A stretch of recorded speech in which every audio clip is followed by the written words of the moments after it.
Party ये चाहती है कि देश के सभी नागरिकों को धर्म और जाति के बिना भेदभाव के लिए सबके साथ न्याय मिले और सबको सम्मान के साथ विकास का अवसर मिले। अभी तक जितने भी राजनीतिक दल हैं, चाहे वो सेकुलर के नाम पर हों, पिछड़ों के नाम पर हों, दलित के नाम पर हों, हिंदुत्व के नाम पर हों, उन्होंने देश के कुछ संप्रदाय को, कुछ हिस्से को, कुछ बिरादरियों को ही उन्होंने तवज्जो दी है, उनके हक इंसाफ की बात की है और दूसरे समाज के लोगों के विरोधी वो हमेशा हमेशा रहे हैं। जैसे आज अगर हिंदुत्ववादी सरकार है तो माइनॉरिटीज़ के ख़ास तौर पर मुस्लिम समाज और ईसाई समाज के विरुद्ध है और उन्हीं के ख़िलाफ़ काम कर रही है, अपनी सत्ता का उसी के ख़िलाफ़ दुरुपयोग कर रही है। मगर पीस पार्टी वो ये मानती है कि हमारे संविधान के हिसाब से और जो पीस पार्टी का मिशन अहकाम इलाही निज़ाम मुस्तफ़ा है, इसमें सारे इंसानों के लिए, हिंदुस्तान देश के ही नहीं बल्कि पूरे इंसानों के लिए भलाई के लिए और उनके हक इंसाफ के लिए काम करना है और पीस पार्टी के ही मकसद है। पीस पार्टी का मकसद ये है कि सारे मानवता को बराबरी के साथ सबको हक इंसाफ मिले और उसी के लिए, चूँकि ये अहकाम इलाही निज़ाम मुस्तफ़ा इसकी बुनियाद है और इसी को वो दर्श देती है कि सबके साथ इंसाफ होना चाहिए, किसी को धर्म और जात के नाम पर भेदभाव नहीं होना चाहिए, चाहे वो किसी मज़हब, किसी मसलक या किसी संप्रदाय का हो।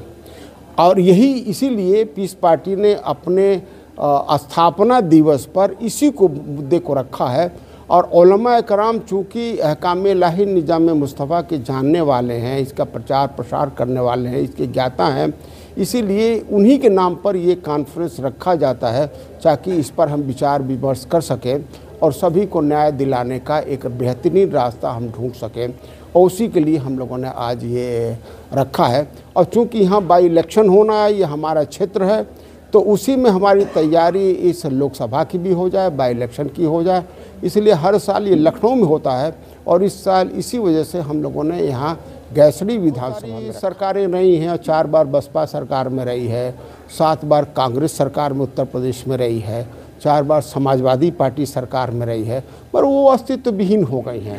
राजनीति में ये चक्र है, ये चलता रहता है, कभी ऊपर कभी नीचे। आज हम नीचे हैं और इंशाअल्लाह हो सकता है कि कल हम अपने प्रयास से, जिस तरह से लगातार पीस पार्टी संघर्ष कर रही है, हम फिर सत्ता में आवें और सबको इंसाफ दिलावें। आज जो नफ़रत का दौर है, जो धर्म के नाम पर, जात बिरादरी के नाम पर जो शोषण हो रहा, जो अत्याचार हो रहा, मैं समझता हूँ कि जनता इससे ऊब रही है, इसे समझ रही है और हमें एक विकल्प के तौर पर चुनेगी, क्योंकि हम मानववादी पार्टी के मानने वाले हैं, अपने संविधान और अपने देश के लिए काम करने वाले हैं। क्योंकि अगर कोई भी पार्टी, कोई भी समाज या कोई भी दल समाज के सभी नागरिकों के विकास के लिए नहीं काम करती है, भेदभाव करती है, जुल्म करती है, तो मैं समझता हूँ अपने नागरिकों पर जुल्म करने वाला कभी भी देश का सच्चा सपूत नहीं हो सकता। इस पार्टी उसी बुनियाद पर काम करती है। देखिए, इंडिया गठबंधन में नहीं, मुस्लिम समाज ही आज राजनीतिक अछूत हो गया है अपने राजनीतिक कार्यशैली की वजह से, दूसरे को अपना महत्वपूर्ण वोट दे देने की वजह से। मगर किसी समाज का विकास या किसी समाज का सम्मान और विकास नहीं हो पाया है जिन्होंने दूसरों को अपना वोट दिया है, दूसरों को अपना नेता चुना है। जब तक मुस्लिम समाज अपने में से अपना नेता नहीं चुनेगा, अपने लोगों को वोट नहीं देगा, उसको सम्मान नहीं मिल सकता। पीस पार्टी नहीं बल्कि पूरा समाज जब अछूत हो गया है, अगर पीस पार्टी का प्रतिनिधित्व समाज के कमज़ोर, दलित और पिछड़े वर्गों का प्रतिनिधित्व अगर पीस पार्टी करती है तो उसको भी अछूत ही तरीके से रखते हैं और कोई भी अपने में गठबंधन में रखना नहीं चाहता, चाहे वह इंडिया हो या एनडीए हो या बसपा भी अपने साथ रखना नहीं चाहती है। हमें पूरी उम्मीद है कि जब हमारा समाज, मुस्लिम समाज, कमज़ोर, दलित और पिछड़ा समाज जब पीस पार्टी के साथ होगा तो सभी लोग हमारे साथ ही मिलकर सरकार बना रहे हैं। कि जो अभी तक जिनको मुसलमानों ने वोट दिया है, जिन पर भरोसा किया है, उन सभी दलों ने अपने अपने धर्म और जाति के लिए काम किया है। पीस पार्टी मानवता के लिए काम करती है। हमने ये कहा है कि अगर मुसलमान सिर्फ अगर हमें वोट दे देता है तो हम उन सभी लोगों के लिए काम करेंगे, न कि सिर्फ मुस्लिम समाज के लिए काम करते हैं। योगी आदित्यनाथ के इस बयान से आप कितना ताल्लुक रखते हैं? योगी आदित्यनाथ वो सारे काम करते हैं जो सांप्रदायिकता को बढ़ावा देता है, जो लोगों में नफरत पैदा करता है। मैं समझता हूँ कि कोई भी भाषण, कोई भी वक्तव्य जो देश के नागरिकों में विभेद पैदा करे, जो तनाव पैदा करे, जो लोगों में नफरत पैदा करे, वो देश हित में नहीं है। मैं समझता हूँ कि ये ठीक नहीं है। मैं समझता हूँ कि अपने कानून में सत्ता में आने के बाद जो सभी लोगों को न्याय न दे, देश के कमज़ोर से कमज़ोर लोगों को न्याय न दे, मैं समझता हूँ कि वो जालिम, वो जुल्म कर रहा है और संविधान और देश के खिलाफ हो गया। कई उलेमा वहाँ पे गए, देखा गया, फिर उन्होंने अपना जवाब भी दिया मीडिया को। कैसे देखते हैं इस पूरी कवायद को? राम मंदिर कितना महत्वपूर्ण मुद्दा रहा आपके समाज और आपकी पार्टी के? देखिए, मस्जिद एक तो रही है, बाबरी मस्जिद रही है, जिसका नाम बाबरी मस्जिद रही है। अगर बाबरी मस्जिद को अगर तोड़ करके उसे कब्जा करने की हम बात करें तो ये तो हर आदमी कहता है कि गलत हुआ है। ये हमारे कोर्ट ने भी कहा गलत हुआ है। मगर अगर हिंदुत्व में और जो सनातन धर्म में विश्वास करते हैं, अगर उनका विश्वास है कि उनके इष्ट देव वहाँ पैदा हुए हैं और मंदिर बन रहा है, तो हमें क्या आपत्ति हो सकती है? अगर हमारे इष्ट देव, अगर हम अपने पैगंबर का एहतराम करते हैं, अगर हम अपने रब का एहतराम करते हैं, अगर वो अपने राम का एहतराम करते हैं, तो हमें उसमें आपत्ति क्या है? मगर उस जगह पर बनाना जहाँ मस्जिद तोड़ी गई है, इसका हर मुस्लिम समाज को एतराज़ है। कौन उलमा जाता है, कौन नहीं जाता, वो अपनी सोच विचार के है।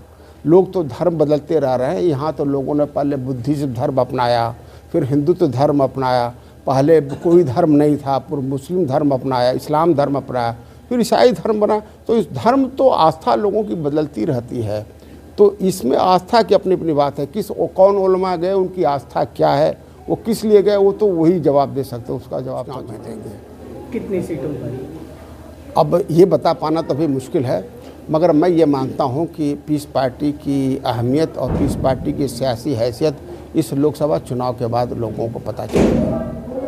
कितनी सीटों पर चुनाव लड़ेंगे सर? यही हमारी कोशिश होगी कि हम पूरे 80 सीटों पर चुनाव में हिस्सा लें। सभी घटक दल मिलकर जो आपके सभी घटक दल मिलकर नहीं, सभी घटक दल मिलकर लड़ेंगे। बाबरी मस्जिद का जो इश्यू रहा है सुप्रीम कोर्ट में, उसने ओवैसी ने मुकदमा नहीं लड़ाया है, मगर पीस पार्टी ने उस रिव्यू पिटीशन में रही है। पीस पार्टी उसके क्यूरेटिव पिटीशन रही है। इस देश में एक ही पार्टी रही, एक ही संस्था रही है जो इस मामले में क्यूरेटिव पिटीशन रही है, इसलिए मैं उसे जानता हूँ। तो जितने भी सबूत रहे, चाहे जो भी सबूत रहे, वो मस्जिद के सबूत रहे, मंदिर का कोई सबूत उसमें मिला नहीं है। मगर उन्होंने समझौता बस मस्जिद का ज़मीन अलग दे दिया है, और क्योंकि आस्था के बुनियाद पर मंदिर इन्हें दे दिया है। तो ये तो अगर न्याय आस्था की बुनियाद पर है, न्याय के और जो फाइंडिंग है, जो एविडेंस है, उसके बुनियाद पर नहीं रहा है, तो उसके तो हम विरोधी रहे। मगर जहाँ विरोध करना है, पीस पार्टी ने जहाँ न्याय मांगना है, वहाँ पीस पार्टी ने देश के जो कानून है, जो प्रक्रिया है, उसके हिसाब से पीस पार्टी ने न्याय माना है। मगर पीस पार्टी वो काम नहीं कर सकती जो लोगों के दिलों में नफरत फैले, जो लोगों में दूरियां बैठे, वो पीस पार्टी काम नहीं कर सकती। ये दूसरे लोग